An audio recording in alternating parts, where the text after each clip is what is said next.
اعوذ باللہ من الشیطان اللعین الرجیم بسم اللہ الرحمن الرحیم الحمد للہ والصلاة علی اہلها اما بعد فقد قال رسول اللہ صلی اللہ علیہ وآلہ وسلم یا علی انت وشیعتک هم الفائزون حب علی یأکل الذنوب کما تأکل النار الحطب اللہم صلی علی محمد و آل محمد۔ عزیزان گرامی قدر، بزرگان ایمانی و اسلامی، ارشاد پیغمبر اکرم صلی اللہ علیہ وآلہ وسلم ہو رہا ہے کہ علی ابن ابی طالب کے شیعہ بھی کامیاب ہیں اور علی بھی کامیاب ہے۔ پھر معصوم فرما رہے ہیں کہ یا علی لا یحبک الا طاہر الولادہ، تیرے ساتھ محبت وہ کرے گا جس کی ولادت پاک ہوگی۔ اور پھر فرمایا کہ لا یبغضک الا خبیث الولادہ، تیرے ساتھ بغض وہ رکھے گا جو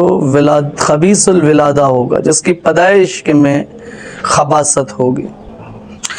پھر رسول اکرم صلی اللہ علیہ وآلہ وسلم فرماتے ہیں کہ یا علی،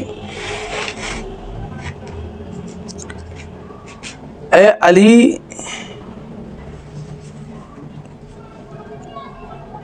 من اراد ان ينظر الى اوصاف الانبیاء فلینظر علی وجہ علی ابن ابی طالب۔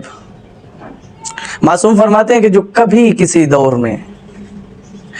آدم کا حلم دیکھنا چاہے، نوح کا علم دیکھنا چاہے، موسیٰ کی ہیبت دیکھنا چاہے،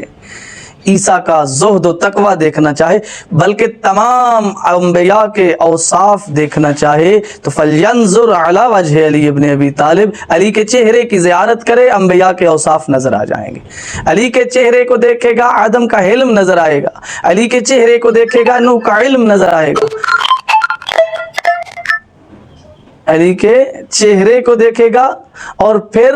بات یہی نہیں ہے، فرمایا زیارت علی وجہ علی ابن ابی طالب عبادہ، علی کے چہرے کو دیکھنے سے انسان کی عبادت ہوتی رہتی ہے۔ ذکر علی ابن ابی طالب وہ ذکر ہے کہ جس ذکر سے تمام تر اذکار کو زینت ملتی ہے۔ یعنی رسول فرماتے ہیں زینوا لمجالسکم بذکر علی ابن ابی طالب، تم اپنے مجالس کو، اپنی محفلوں کو، اپنی بیٹھک کو، اپنی تمام تر محفلیں جتنی بھی ہیں، اپنی جتنی عبادتیں ہیں، ان عبادتوں کو اگر زینت دینا چاہتے ہو تو علی کے ذکر سے۔ کیوں؟ لِأَنَّ ذِكْرُهُ ذِكْرِي، فرمایا اس علی کا ذکر میرا ذکر ہے، وَذِكْرِي ذِكْرُ اللَّهِ، اور میرا ذکر اللہ کا ذکر ہے، وذکر اللہ عبادہ، اللہ کا ذکر عبادت ہے، اور جو عبادت کرتا ہے وجبت لہ الجنہ، اللہ اس پہ جنت واجب کر دیتا ہے۔ عبادت کرنا یعنی شکر الہی ادا کرنا، تو ذکر علی کرنا یعنی اللہ کے شکر کے مصداقات میں سے ایک مصداق ڈھونڈنے کو ذکر علی کہا جاتا ہے۔ علی ابن ابی طالب کا ذکر اگر مبالغہ نہ ہو تو کہا جا سکتا ہے، چونکہ پیغمبر فرما رہے ہیں علی کا ذکر میرا ذکر ہے، اور میرا ذکر اللہ کا ذکر ہے، اور اللہ کا ذکر عبادت ہے، تو کہا جا سکتا ہے ذکر علی عبادہ، زیارت علی عبادت۔ میں نہیں کہتا، پیغمبر کہہ رہے ہیں زیارت علی وجہ علی ابن ابی طالب عبادت، علی کے چہرے کی زیارت کرنا عبادت ہے۔ اور علی ابن ابی طالب وہ ذات ہے کہ جس کی محبت کفارہ ہے گناہوں کا، بلکہ میں یوں کہوں کہ عبادت میں جو عبادت بن کے اللہ کی طرف سے نازل ہو اسے علی کہتے ہیں۔ جو اللہ کی بارگاہ سے معصوم عن الخطا، پڑھا لکھا عالم اللہ کی بارگاہ سے آئے اسے علی کہتے ہیں،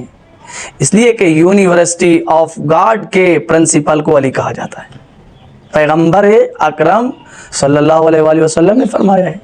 کہ علی ابن ولایت و علی کی ولایت جو ہے ایسے ہے کہ جس طرح ایسے گناہوں کو کھا جاتی ہے کما تاکل النار الحطب، جس طرح گناہ لکڑیوں کو آگ کھا جاتی ہے۔ تو عرض یہ کرنا چاہوں گا جس طرح آگ جس جگہ پہ جلتی رہتی ہے وہاں تک کوئی نئی لکڑی کو جنم نہیں دینے دیتی، یا اگر کوئی نیو لکڑی آتی ہے تو اسے بھی ساتھ جلا دیتی ہے۔ تو کرنا یہ چاہیے تھا جب تک علی ابن ابی طالب کی ولایت کسی مومن کے دل میں رہتی ہے اس وقت تک کسی گناہ کو اس مومن کے نزدیک نہیں آنے دیتی۔ گزشتہ گناہوں کا کفارہ بن جاتی ہے، بخشش کا ذریعہ ہے ولایت علی ابن ابی طالب۔ بلکہ اتنی اہم ہے علی ابن ابی طالب کی ولایت کہ پیغمبر اکرم صلی اللہ علیہ وآلہ وسلم اگر اس علی کی ولایت کا اعلان نہیں کرتے تو خدا کہتا ہے کہ تو نے میری کوئی رسالت کا 23 سال میں کام نہیں کیا۔ قرآن کی آیت ہے کہ یا ایھا الرسول بلغ ما انزل، اے رسول وہ پیغام پہنچا جو میں نے کہا ہے۔ کون سا پیغام؟ رسول نے وہیں کے وہیں منبر لگایا اور مجمع عام میں بلا کے علی کو اینا علی کے القاب سے بلایا علی ابن ابی طالب کو، اور پھر فرمایا من کنت مولاه فهذا علی، یعنی جس کی محبت جس کی ولایت اتنی ضروری ہے کہ پیغمبر اکرم صلی اللہ علیہ وآلہ وسلم کو خدا زوری کہہ رہا ہے کہ کر دو یہ کام، اگر نہیں کرو گے،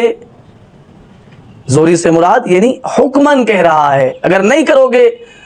تو 23 سال کی محنت ضائع ہو جائے گی۔ جہاں علی ابن ابی طالب کی ولایت پیغمبر کے لیے اتنی اہم ہے وہاں ہمارے لیے نعمت ہے ولایت علی ابن ابی طالب۔ دعا ہے کہ پروردگار